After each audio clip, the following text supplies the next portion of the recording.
Al menos 60.000 palestinos han sido asesinados, 120.000 están heridos y hay 2 millones de desplazados desde que Israel inició un genocidio en territorios palestinos en octubre de 2023, del que el mundo es testigo prácticamente de forma impasible. Además, hay miles de kilómetros cuadrados de territorio palestino que han sido usurpados y existe una orden para la anexión ilegal de la Franja de Gaza a Israel que parece que Netanyahu ha activado justo en las últimas semanas. Hoy hablamos de todo esto con el embajador del Estado de Palestina en España, Husni Abdel Wahed. Bienvenido. Precisamente tras una intensificación de la ofensiva por parte de Israel que la ONU empieza a calificar ya de crímenes de guerra. Horas antes de hacer esta entrevista, Israel ordenaba a los palestinos evacuar Jan Yunis, que es la segunda ciudad de Gaza, donde viven más de 200.000 personas. Esto era para efectuar un ataque que el propio Netanyahu ha calificado antes de suceder como intenso y enorme.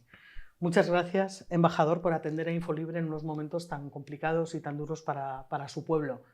Muchas gracias por atender a Infolibre. Israel ha bloqueado durante más de 60 días la entrada de ayuda humanitaria a Gaza, está bombardeando hospitales, está bombardeando centros médicos y estas son acciones que la ONU ya ha empezado a calificar como crímenes de guerra, todavía tibiamente, ¿no? Pero ya ha empezado a hablar de crímenes de guerra. Desde hace una semana más o menos, desde el martes pasado, cada día hay centenares de muertos asesinados en Gaza. Dice Francesca Albanese, la relatora especial de la ONU para los territorios ocupados palestinos, que está segura de que los 60.000 muertos son muchísimos más, que todavía no sabemos la cifra real. Después de 1 año y medio de aniquilación israelí, por favor explíquenos cuál es la situación real ahora mismo del pueblo palestino. Mire, lamentablemente es más de lo mismo, pero cada vez con una intensidad mayor. Cuando es posible hablar con los amigos en la Franja de Gaza, porque no siempre se puede hablar, porque no siempre ellos tienen red o línea, la situación que describen es apocalíptica. Todos tenemos acceso a ver parte de lo que ocurre en Palestina, pero la verdad es que el día que esto se detenga y el común de la gente tenga acceso a ver la realidad en Palestina, esto va a superar todo lo que puedan imaginar. Yo siempre digo que los políticos israelíes tienen un mérito que no dejan nada para el análisis ni para la imaginación, porque ellos dicen todo lo que pretenden y hacen lo que dicen. Por lo tanto, ellos habían anunciado lo que viene y lo que está pasando. Y esto no puede sorprender a nadie, ¿eh? Aquellos que dicen estar sorprendidos es porque o mienten o simplemente no viven en este planeta, porque todo ha sido anunciado. Son 78 días desde el 2 de marzo a la fecha en que Israel no ha permitido el ingreso de un vaso de agua, de una tableta de medicina, ni siquiera una pastilla de medicamento. Y hay un ensañamiento con la vida en Palestina. Ya en el norte de Gaza no hay ningún hospital, con el mismo argumento que nunca han demostrado que los centros hospitalarios son centros de mando de algunos milicianos o dirigentes de Hamas. Pero toda la Franja de Gaza ha estado ocupada por Israel y los centros hospitalarios han estado bajo su dominio. ¿Y por qué no han mostrado nada de lo que luego aducen como motivo del bombardeo? Ellos simplemente han planificado la destrucción total de la Franja de Gaza, destrucción total. El propio Netanyahu, hace pocos días, ha reconocido que están destruyendo viviendas de la gente común. Entonces, escuelas, universidades, hospitales, viviendas, centros sociales, gubernamentales, potabilizadora de agua, electricidad, absolutamente todo es objeto de destrucción. ni hablar de la destrucción de la vida de la gente. Y aquellos que sobreviven, su vida está destruida por los horrores que han vivido, las consecuencias de haber visto cómo el padre ve a sus hijos ser asesinados, el hijo cómo ve a su padre ser asesinado, cómo se rescatan algunos debajo de los escombros y sobreviven. Cuando uno pierde a todos y a todo, simplemente su vida está destruida. Y yo tengo la certeza que no van a recibir ni la atención ni los cuidados necesarios una vez terminada esta guerra, si es que sobreviven. Y luego nuestros amigos en Europa se rehúsan a calificar lo que ocurre en Palestina como un genocidio, salvo un solo gobernante europeo que ha tenido el valor de decirlo así de claro. Entonces, ¿qué ha sido quién? Pedro Sánchez, el presidente del gobierno español. Y la verdad es que aquí tengo que destacar la postura del gobierno de España, yo diría del conjunto de España, salvo algunas excepciones, y un apoyo incondicional del pueblo español, lo cual agradecemos enormemente. Pero esto no puede continuar. Nadie puede aducir que no sabe, que no está enterado. Todo el mundo sabe lo que está ocurriendo. Y esto ocurre por el consentimiento cómplice de muchos. Decían desde la antigüedad, lo peor no es lo que hacen los malos, sino el silencio de los buenos. Y hay mucho silencio, lamentablemente. Hace apenas 2 días, las fuerzas de defensa de Israel aseguraron que la ofensiva no cesará hasta que Hamas ya no sea una amenaza y todos los rehenes estén de vuelta, ¿no? Dijeron haber atacado más de 150 objetivos terroristas en toda la franja de Gaza en 24 horas, y ahí es donde embarcan los ataques a los hospitales, como decía usted antes. Pero tras la devastación causada por Israel en Gaza después del ataque de Hamas del 7 de octubre del 23, ¿cuál es la situación actual de Hamas? ¿Puede seguir siendo considerado un enemigo de Israel? Mire, no sé qué estaban haciendo durante más de 20 meses de bombardeo, qué estaban haciendo y qué estaban atacando, si ahora están atacando 150 objetos de Hamas. No ha quedado nada en la franja de Gaza para atacar. Simplemente es un ensañamiento.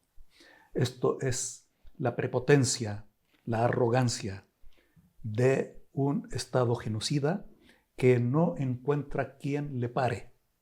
Es por eso quiere imponer más poder y quiere imponer más destrucción para que sea una lección para los demás.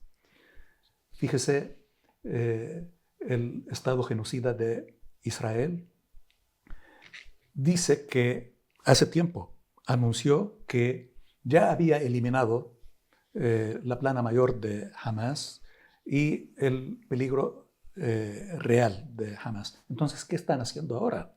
Si lo han eliminado, y es cosa de ver los informes militares a lo largo de los últimos 20 meses, cuántas veces han anunciado la aniquilación, la eliminación, la destrucción de tantas cosas. Están mintiendo. Lo peor es que hay quienes le creen. Y estos que les creen, al fin y al cabo, facilitan el genocidio, porque al creer al genocida, simplemente están sentenciando de muerte a las víctimas. Ahora,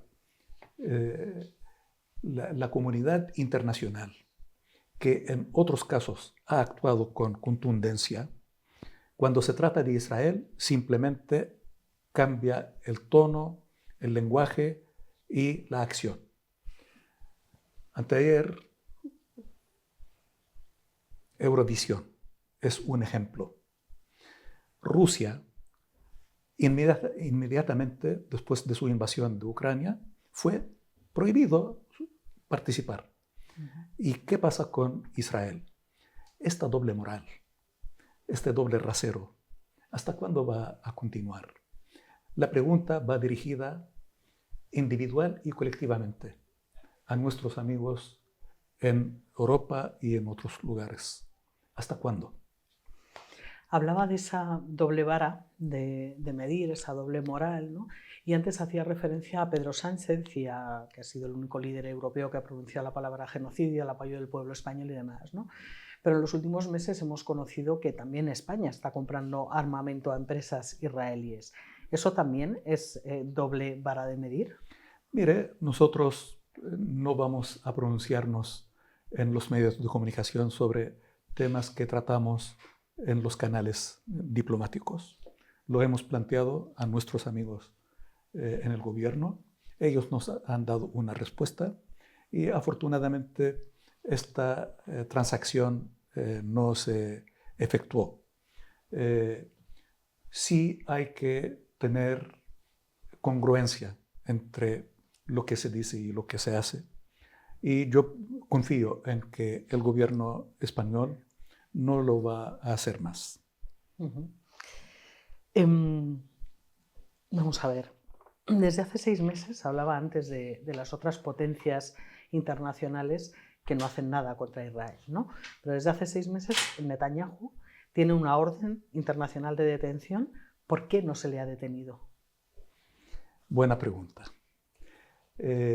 Yo quiero remitirles a una entrevista que realizó CNN hace unos meses con el fiscal general de la Corte Penal Internacional, Karim Khan, donde él afirma en esa entrevista, y la pueden encontrar en las redes, Karim Khan, él afirma que cuando asumió como fiscal general, le dijeron que no lo tome muy en serio, que este instrumento, la Corte Penal Internacional, se hizo para los africanos y para los malos como Putin, no para ellos y sus amigos. ¿Quiénes son ellos y quiénes son sus amigos?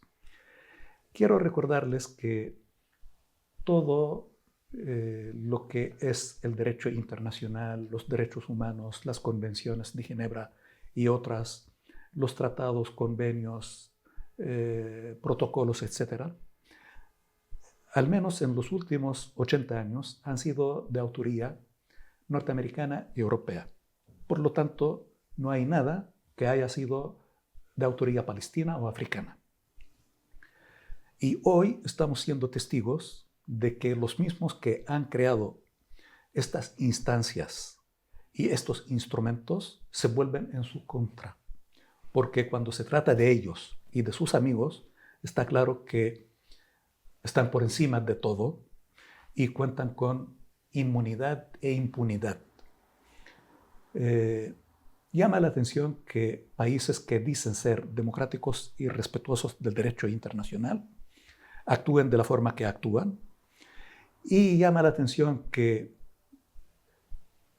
Estados Unidos, que se presenta como custodio de la democracia y de los derechos humanos, Bueno, se presentaba, sí, que legisle y que sancione tanto a jueces como fiscales de la Corte Penal Internacional por haber emitido una orden de arresto del primer ministro israelí y el ministro de Defensa. Pero no solo Estados Unidos, ¿eh? Porque hay otras potencias europeas que también se han lavado las manos de sus compromisos, al punto que algunos han insinuado la retirada de los protocolos de Roma. Entonces, están poniéndose en evidencia que no han abandonado sus posiciones colonialistas, racistas y discriminatorias. Sí, hablaba de cómo estos mecanismos se establecieron para determinados países africanos, ¿no? Yo recuerdo una especie de cumbre que se hizo a puerta cerrada en Madrid hace un año aproximadamente, en la que se abordaba la situación de Palestina y se trajo a algunas personas que negociaron la paz en Sudáfrica, por ejemplo, ¿no? Y bueno, ahí daban algunas claves, o sea, de por dónde podía ir la solución a la situación en Palestina, ¿no? ¿Creen que es un modelo Sudáfrica para resolver el asunto en Palestina o no tiene nada que ver y es una vía que queda descartada? Muchas veces se dice que las comparaciones son fastidiosas, pero la verdad es que hay ciertos elementos en común. Y yo quiero recordar a Desmond Tutu, el reverendo Desmond Tutu, Premio Nobel de Paz sudafricano, cuando visitó a Palestina hace unos años. Y le preguntan en qué se puede comparar la situación en Sudáfrica y en Palestina. Y dijo que no se puede comparar porque esto es mucho más grave de lo que ocurrió en Sudáfrica. Yo no voy a calificar si es más o menos grave, porque toda violación de derechos humanos y toda pérdida de una vida humana es lamentable y es inaceptable. Por lo tanto, que sean 50.000 o 600.000 no es aceptable ni una ni la otra. Para algunos sí, pero nosotros que somos defensores de los principios, de los valores de la vida, no podemos aceptar esto. Hay un elemento en común que es el apartheid. Y es muy evidente el apartheid que se vive en Palestina. Lamentablemente, muchos amigos europeos aún se rehúsan a aceptar que lo que ocurre en Palestina es apartheid. No lo aceptan, lo toman como una ofensa hablar de apartheid que sufre el pueblo palestino. La verdad es que me gustaría que estos amigos nos digan cómo lo califican, si esto no es apartheid, si esto no es genocidio, que por favor nos digan de qué se trata. Yo pienso que hay que aplicar el mismo criterio sobre situaciones similares. Si hay una definición, si hay un concepto de genocidio, tomemos lo que ocurre en cualquier sitio. Y si es lo que define la concepción, es genocidio, es apartheid. Si no, no. Y lo que ocurre en Palestina es apartheid. Tome el concepto, la definición, aplíquelo, y sí lo es. Sí es genocidio. Pero este eurocentrismo que respetamos y que admiramos en muchos aspectos, simplemente impone sus moldes desde su perspectiva, de acuerdo a sus intereses y sus amigos. Y la verdad es que no tenemos por qué aceptarlo. Y yo pienso que muchos europeos no lo aceptan tampoco. Fíjense, nos han convencido que la globalización es algo bueno. Y ahora nos quieren convencer que no es tan bueno. Nos convencieron que la primera enmienda en Estados Unidos es algo sagrado. Y ahora están castigando a quien se pronuncia a favor de Palestina. ¿Y dónde está la libertad de expresión? Nos han convencido que la autonomía universitaria es algo sublime. Y ahora no queda nada de la autonomía universitaria. Está claro que han hecho las cosas para algunos y no para todos. Y nosotros no tenemos que aceptarlo. Claro, lo que pasa es que es muy curioso en cómo se aborda el genocidio que está sucediendo en Palestina desde fuera, no solo desde países europeos, sino también en América Latina y demás, ¿no? Porque parece que cualquier cercanía o cualquier muestra de solidaridad con Palestina se interpreta automáticamente como antisemitismo, ¿no? Entonces, ¿qué maquinaria de propaganda ha activado Israel en todos estos años, desde el año 48, para conseguir esto? No es el aparataje israelí, hay que recordar.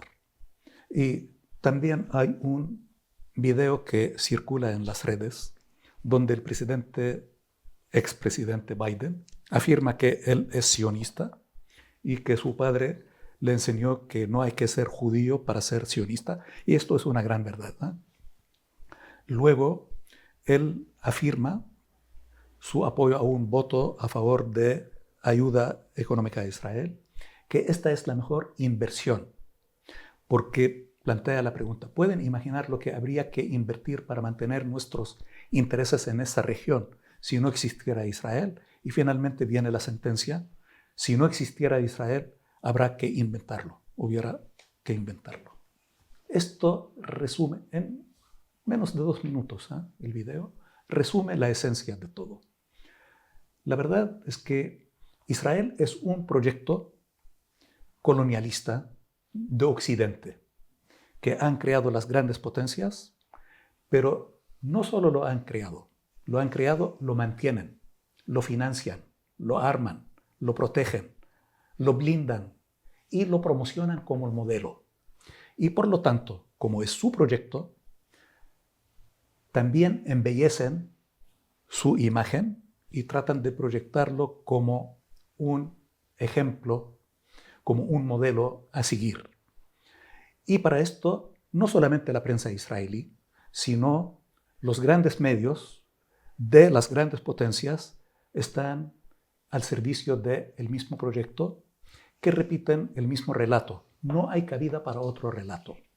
Fíjese cómo en el año 1977, Naciones Unidas, en la Asamblea General, se calificó el sionismo como forma de racismo. 1977, menos de 50 años, hace 48 años. Y ahora se está castigando a cualquiera que cuestione el sionismo, que critique el sionismo y lo califican como antisemita. Pero este juego diabólico, y disculpen que lo diga, diabólico, de confundir los conceptos de una forma intencional. El ser judío, el ser israelí, el ser hebreo, el ser semita, el ser sionista, etc., lo presentan como sinónimos. Una cosa no tiene absolutamente nada que ver con la otra, pero absolutamente nada que ver con la otra. Mientras una cosa es una nacionalidad, el ser israelí, el ser judío una religión, el ser hebreo es una etnia, el ser semita es una lengua, el ser sionista es una ideología. Son cosas, no tienen nada que ver con la otra. Y lo presentan como sinónimos para chantajear a cualquier posible crítica a las políticas del Estado de Israel. Nosotros somos semitas. Y por favor, vuelvan a la definición del semitismo. ¿Qué es? Yo soy semita y soy anti-israelí, soy antisionista. Y no soy anti-israelí por ser anti-israelí. Estoy en contra de la ocupación israelí. Estoy en contra de esta ideología supremacista, racista del sionismo. Y que me digan que soy antisemita, si soy semita. Pero siempre tendrán algo que decir, porque a los propios judíos que critican a las políticas israelíes, los califican como autoodio. Autoodio. Tienen autoodio. La verdad es que son muy ingeniosos, pero les está quedando corto. Sí. Hablaba de los medios internacionales y del papel que han tenido también, ¿no?, en cómo se ha percibido, ¿no?, todo este conflicto. Y precisamente Israel prohibió a cualquier periodista internacional que entrara en Gaza y que informara desde Gaza de lo que estaba sucediendo allí, ¿no? Por lo tanto, en el resto del mundo, la información que nos llega es a través de periodistas palestinos que a su vez están siendo masacrados. Es el conflicto en el que más periodistas han sido asesinados en los últimos años, con mucha diferencia, ¿no? Usted es periodista. ¿A qué reflexión le lleva a pensar que los periodistas a nivel internacional no se hayan agrupado para exigir que se permita la cobertura periodística desde Gaza? Mire, en política no existe la casualidad. Y cuando los periodistas son objeto no es ninguna casualidad. El objetivo es silenciar, el objetivo es no permitir que se transmita la realidad y lo que ocurre en Palestina. Este es el objetivo. Y como cuentan con el blindaje, entonces pueden hacer lo que los otros no hacen o lo que no pueden. Lamentablemente, todo cuando se trata de Palestina, Israel, cambian las reglas.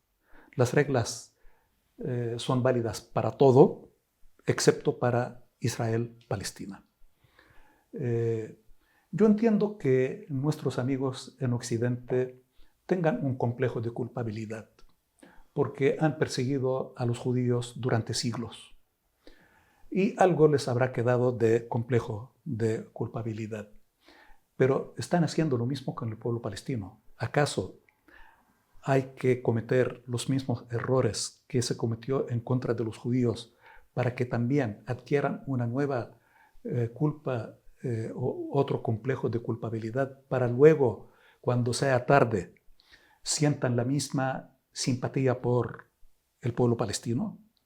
Espero que no, porque este camino ya fue recorrido una vez y no hace falta que se vuelva a recorrer. Mire, yo he conversado con periodistas españoles que en privado tienen una claridad envidiable, ¿no?, de lo que ocurre en Palestina. Pero a la hora de transmitir, de escribir, no son tan contundentes. Y les he preguntado y me dicen, es la línea editorial. Ahí está la explicación. Hoy el periodismo son empresas comerciales y los dueños son los que fijan la línea. Y los dueños son los mismos. Fíjese, yo cuando estudié periodismo, los principios del periodismo no solamente es informar, es enseñar, es educar, es entretener, es una serie de objetivos sublimes. Hoy, muchas veces, más que informar, se desinforma, porque decir una verdad a media es desinformar. Inventar una mentira es desinformar. Tergiversar es desinformar. Y hay muchas formas de desinformar. Y yo diría que en el caso de Palestina es excesivo, pero también en otros casos hay mucha desinformación. Hay quienes se han convertido en magos de la desinformación y están teniendo mucho éxito. Hoy hay que tener presente que los medios están compitiendo con las redes sociales y deberían demostrar su capacidad para no desaparecer, porque si siguen por la misma línea, yo pienso que muchos abandonarán los medios tradicionales. Por eso tienen que presentar una alternativa seria y convincente. Lamentablemente, la prensa y los periodistas en Palestina están pagando un costo muy alto y lo poco que llega es gracias a esta gente muy valiosa y valiente que en muchos casos tienen la oportunidad de salir, pero por su compromiso con la profesión y con la humanidad, saben que corren el riesgo de perder la vida, pero ahí están. Y a ellos hay que enviarles un homenaje, un reconocimiento. Y yo pienso que los más indicados para hacer esto son los periodistas que deben simpatizar y solidarizar con sus colegas, porque son sus colegas. Y los colegas en todo el mundo esperan que cuando les ocurre algo, que también reciban la solidaridad. Entonces hay que ser congruentes. Si ellos esperan solidaridad, tienen que también demostrar solidaridad con los otros. Claro, por eso sorprende tanto, ¿no? Que no haya esa voz, digamos, colectiva. Sí que hay asociaciones internacionales que han puesto el grito en el cielo por lo que está pasando allí, ¿no? Sí, sí. Pero no oigo esa voz colectiva de los periodistas diciendo, pero ¿esto qué es, no? Bueno, vamos a ir avanzando porque vamos a tener que ir terminando. Pedro Sánchez ha vuelto a decir hoy que va a insistir en la vía de los dos estados, en esa solución llamada de los dos estados para Palestina. Dice que lo va a trasladar al emir de Omán, que visita oficialmente esta semana España, ¿no? ¿Realmente es factible la solución de los dos estados? Mire, en línea, el presidente Sánchez fue el único líder europeo que fue invitado a la cumbre de jefes de Estados árabes en Bagdad el fin de semana. Y la verdad es que su discurso ha sido muy clarividente, muy claro, muy contundente y congruente con lo que ha mantenido en los últimos 20 meses de este genocidio. Y esto es algo que hay que destacar porque España ha conquistado un lugar muy especial en el corazón de los pueblos, no solamente árabes, yo diría que de los pueblos.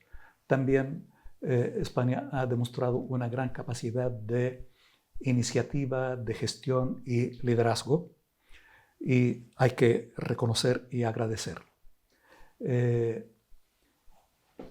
Mire, hay muchos que piensan que la solución de dos estados es un plan, un proyecto palestino o árabe. No lo es. Este fue planteado por un presidente norteamericano y no hace tanto tiempo, en el año 2002, el presidente Bush hijo, que posteriormente fue acogido y adoptado por organismos regionales e internacionales. Y lógicamente sí, nosotros estamos de acuerdo con la solución de dos estados y pensamos que es la solución. La pregunta no es si esto es factible, sino si no es factible, ¿cuál es la solución? El presidente Sánchez y nosotros y muchos, inclusive muchos que no coinciden con la política del presidente Sánchez, están de acuerdo con que esta es la única solución. Pero hay que actuar conforme a esta afirmación, que es la única solución. Y no dejar esto como una consigna vacía de contenido. No, esta consigna hay que traducirla con hechos concretos. Y tampoco el reconocimiento en sí es el objetivo o es la meta. Este es un paso que tiene que ser seguido por otros que implementen la solución de dos estados. Y esta es la política de hombres y mujeres valientes en Europa que han tenido el valor y la claridad de plantearlo. Próximamente, el fin de semana que viene, hay una reunión ministerial árabe-europea preparatoria para la reunión que se va a realizar en Nueva York a mediados del mes de junio. Nosotros confiamos que esta reunión, que es iniciativa franco-saudí, tenga la posibilidad de empezar a concretar y no seguir hablando de generalidades. Y es importante que todos se comprometan por la estabilidad y paz, no solamente de la región, sino del mundo. Porque esta situación no es normal, tiene un costo alto, tanto político como económicamente, y ni hablar humanamente. Yo pienso que es importante detener este genocidio ya y dar una solución definitiva. Porque si no, este episodio puede repetirse en cualquier momento. Recordemos, en los últimos 10, 15 años, cuántas veces ha habido semi-genocidios o mini-genocidios. Y esto se va a repetir si no hay una solución definitiva. Pero no solamente en la Franja de Gaza, en Cisjordania también hay otro episodio que pasa desapercibido, pero prácticamente están implementando las mismas políticas en Cisjordania. Pero tampoco es solo Palestina. Líbano. Están ocupando posiciones en el Líbano. Siria. Han ocupado una enorme superficie en Siria. ¿Hasta cuándo va a continuar esto? Miren, yo sé que normalizar una idea es, en este caso de la ocupación, es sumamente peligrosa porque cuando se normaliza la ocupación de Palestina, se normaliza el principio de ocupación. Por lo tanto, cuando se ocupa otro territorio, no será de sorprender. Y por eso se normalizó la ocupación de Palestina. Ahora el presidente Trump le pide a los ucranianos renunciar a las fronteras del año 2014. Quiere decir que tendrían que aceptar la ocupación de parte de su territorio. Pero no se conforman con esto. Ahora el presidente Trump pretende anexar a Canadá, Greenland, Panamá, porque se normalizó la idea. El tema de la expulsión del pueblo palestino, la limpieza étnica. Si esto pasa y si se permite, ¿qué garantías hay de que esto no ocurra en otros lugares?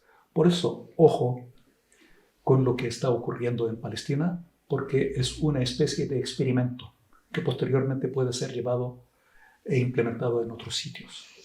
Por terminar, ¿qué es lo que sería necesario para alcanzar esa solución de los dos estados? Para empezar, detener el genocidio. Ya. Entrar la ayuda humanitaria. Fíjense lo modestos que son las demandas. Entrar la ayuda humanitaria, agua, comida, medicamentos. Esto sería un gran logro. Y seguramente el presidente Trump se arrogará el valor de haber permitido el ingreso de la ayuda humanitaria, algo que nunca se debió cortar. Pero como se trata de Israel, es un crimen de guerra, no permitir. Es un crimen, claro. Es un crimen. Usar el hambre como arma es un crimen. Lo están haciendo. Privar a los enfermos del tratamiento médico, bombardear sistemáticamente los hospitales, son crímenes de guerra. Bombardear la población civil, el castigo colectivo, son crímenes de guerra. Entonces, detener el genocidio, permitir el ingreso de la ayuda humanitaria incondicionalmente, la reconstrucción de la Franja de Gaza y un compromiso serio de la comunidad internacional con la solución de dos estados. Mire, han hecho todo por la creación del Estado de Israel. Hace falta que hagan algo por el Estado de Palestina. No pedimos todo, pero algo sí. Y confiamos que la historia va hacia adelante. Y confiamos que esto es algo anormal, antinatural, y no puede seguir. Ojalá sea así, embajador. Mucha suerte y sobre todo mucha justicia para el pueblo palestino. Muchas gracias por habernos atendido en días tan complicados como estos. Y... Mire, si me permite, nuestro poeta nacional, Mahmoud Darwish, decía que ayer añorábamos la libertad, hoy añoramos el amor. Me temo que mañana añoraremos la humanidad. Pero él mismo dice que los palestinos tenemos una enfermedad incurable, esperanza. Y estamos llenos de confianza y de esperanza que el futuro es nuestro. Bueno, pues con ese mensaje de esperanza despedimos esta entrevista. A ustedes muchas gracias por escucharnos, por vernos. Y recuerden, Infolibre necesita muchas personas que se suscriban para poder hacer viable su periodismo y para poder traer entrevistas como esta. Un saludo. Muchas gracias. Gracias.